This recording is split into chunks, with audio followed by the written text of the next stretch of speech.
warahmatullahi wabarakatuh. Halo teman-teman semua, kembali lagi di videonya Fahira A Indonesia. Di video kali ini saya akan menjelaskan apa itu networking model. Nah, materi yang akan dibahas yaitu ada 7. Yang pertama ada konsep networking, yang kedua ada TCP model, yang ketiga ada model application layer, yang keempat ada transport layer, yang kelima ada network layer, yang keenam ada data link dan physical layer, yang ketujuh ada encapsulation dan decapsulation OSI model. Yang pertama ada konsep networking model, yaitu suatu aturan yang mendefinisikan bagaimana kumpulan perangkat komputasi yang bisa saling terhubung dan komunikasi. Open Standard Networking Model dalam tersedia dan terkenal ada 2, yaitu OSI model dan TCP/IP model. Nah, yang OSI model ini yaitu Created by International Organization for Standardization atau ISO. Yang kedua ada TCP/IP model yaitu Created by US Department of Defense atau DoD. Selanjutnya yaitu TCP model. TCP model itu apa sih teman-teman? Merupakan jenis networking model yang saat ini common digunakan. Jadi, TCP atau IP itu mendefinisikan suatu protokol agar antar komputer, utamanya yang berbeda network, itu bisa saling komunikasi. Secara dokumentasi, TCP model terdiri dari 4 layer, yaitu yang pertama application layer, yang kedua ada transport layer, yang ketiga ada internet layer, yang keempat ada network access layer. Namun penerapan dalam real network, TCP model ini lebih mudah untuk dibagi menjadi 5 layer. Nah, apa sih 5 layer itu? Yang pertama ada application layer, yang kedua transport layer, yang ketiga network layer, yang keempat data link layer, yang kelima ada physical layer. Oke teman-teman, kita lanjut materi yang ketiga yaitu model application layer. Nah, jaringan komputer merupakan sistem yang cukup kompleks dan saling terhubung satu sama lain. Kompleksitas tersebut terlihat dari berbagai perangkat yang digunakan, media transmisi yang menghubungkan, hingga aplikasi yang berjalan di dalam jaringan tersebut. Dan perangkat-perangkat tersebut biasanya diproduksi oleh vendor yang berbeda-beda, seperti Rotoboard, ada yang diproduksi Mikrotik dan Cisco. Untuk aplikasi web browser, ada yang dikembangkan oleh Google dan Mozilla, serta vendor lainnya. Nah, di sini juga ada fungsinya. Fungsinya itu sebagai antarmuka dengan aplikasi, mengatur bagaimana aplikasi dapat mengakses jaringan, dan kemudian membuat pesan-pesan berskala. Nah, di sini juga ada cara application layer.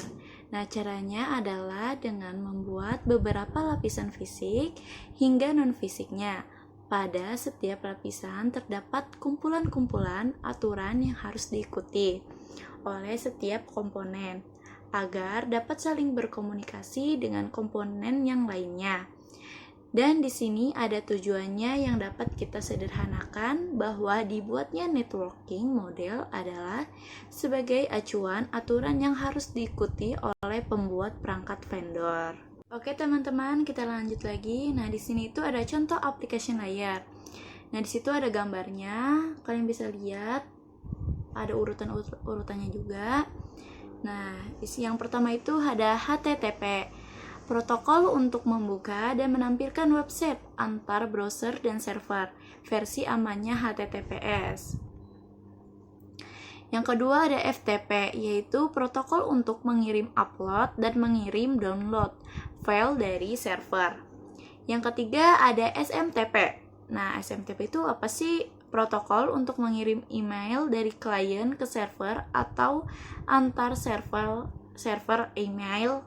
Oke, yang keempat ada POP3. Protokol untuk mengambil email dari server dan menyimpannya di perangkat. Biasanya email terhapus dari server. Yang kelima ada IMAP, yaitu protokol untuk mengambil dan menyinkronkan email. Email tetap tersimpan di server dan bisa diakses banyak perangkat. Yang keenam ada DNS.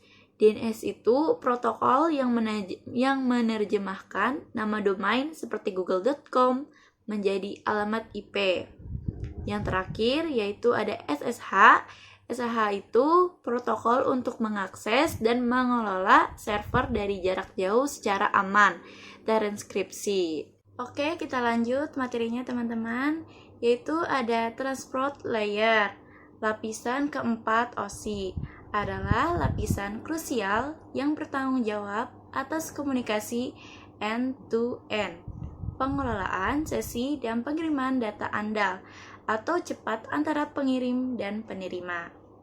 Fungsi dari transport yaitu adalah menyajikan atau memberikan servis ke application layer atau transfer data. Oke, materi selanjutnya yaitu perbedaan TCP dan UDP. Yang pertama ada TCP.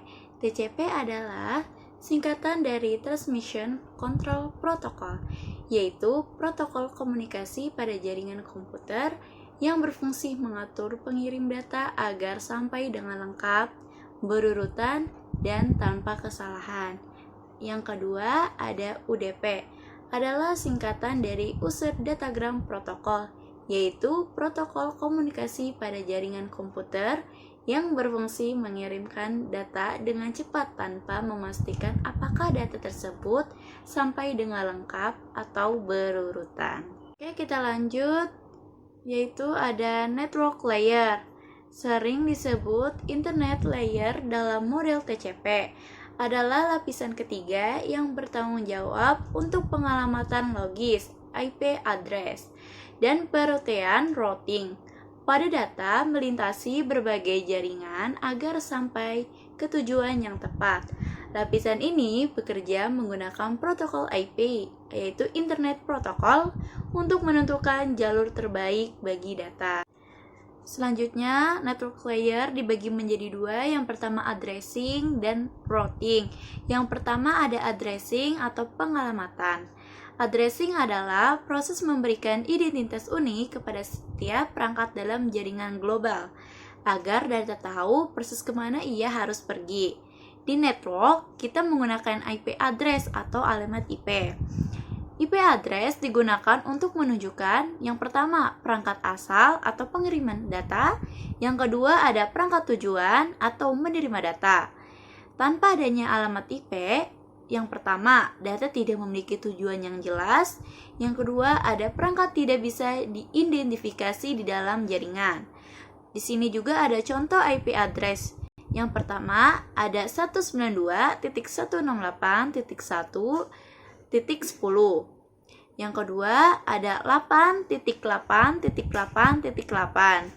Jadi, pengalamatan berfungsi sebagai tanda pengenal setiap perangkat jaringan.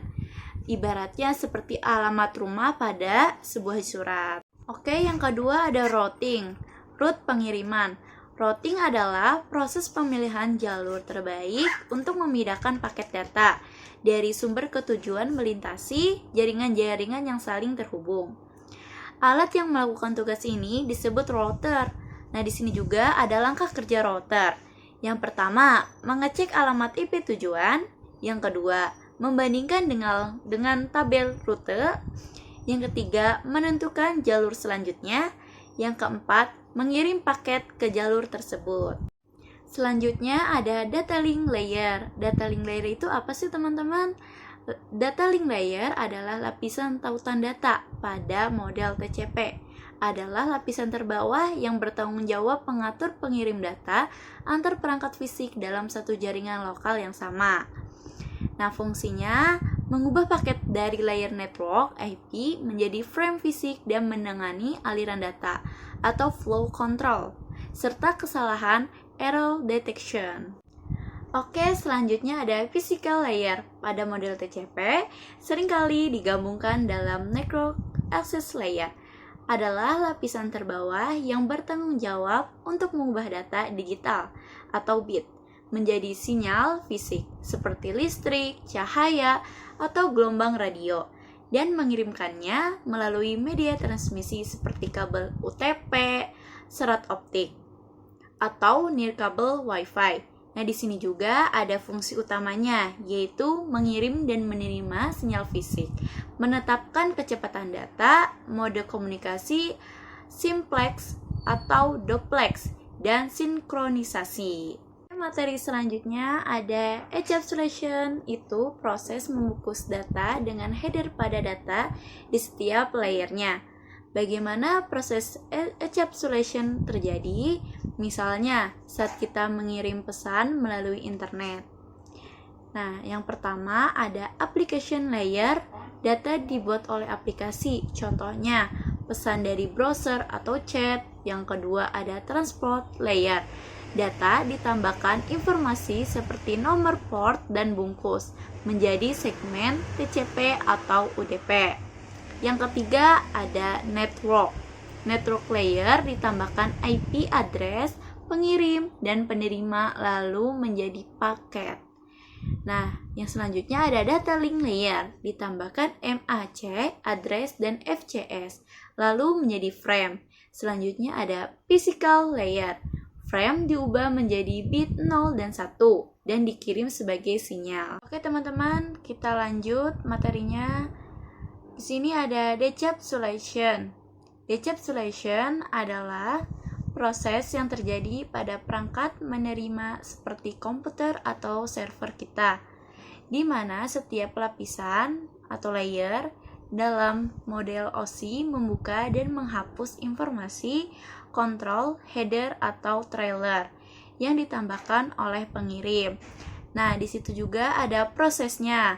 Proses yang pertama ada physical layer, yaitu menerima sinyal dan mengubah menjadi bit 0 dan 1.